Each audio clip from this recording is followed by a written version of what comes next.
Evet. Girebilir miyim? Aa İnci, tabii gel. Hoş geldin. Oturmaz mısın?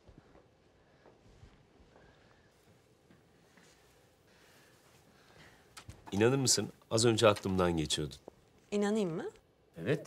Hatta ben arayacaktım seni.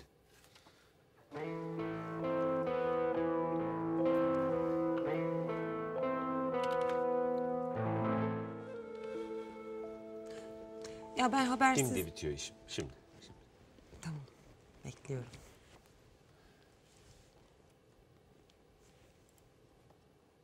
Evet, bitti bile. Ne güzel bir şeymiş bu. O bir öğrencimin hediyesi. Yani nişanlımın. Tabii o zamanlar nişanlım değildi. Anladım. Neden çıktın karşıma İnci? Hem de böyle bir zamanda. Yani tam evlilik hazırlıkları yaparken... Neden bu kadar kafamı karıştırdın? Benden ne istiyorsun İnci? Hiçbir şey. Ben sadece düşünmüştüm ki biz yine eskisi gibi arkadaş olabiliriz. Yani ben onun için geldim buraya. Ama gidebilirim. Yapma İnci. Sence bu mümkün mü? Yani arkadaş kalabilmemiz. Bu şu anda birlikte olduğum insana çok büyük bir haksızlık olmaz mı? Tamam Kerem. Yorma kendini. Ben ne demek istediğini gayet iyi anladım.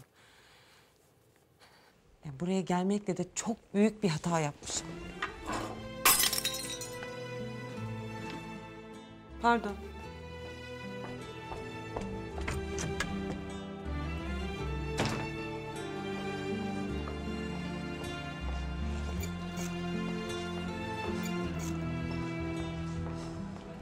Bir dakika bacım, bir dakika. Ben seni bir yerden çıkaracağım ama... çıkardım. Biz senin aynı bölümdeydik. Haluk ben. Sivri Haluk. Hatırladın mı? Yok vallahi çıkaramadım. Kusura bakma. Nasıl çıkaramadım? Şöyle bak. Şöyle göbek biraz içeride bak tabii.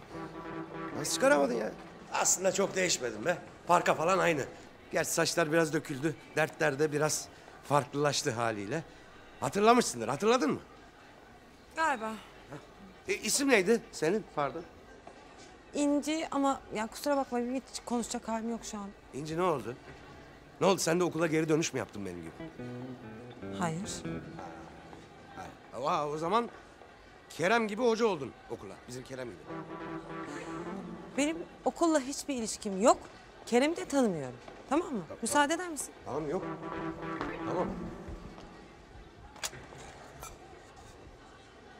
Bu okuldan mezun olan da burnu bir büyüyor kardeşim. Bir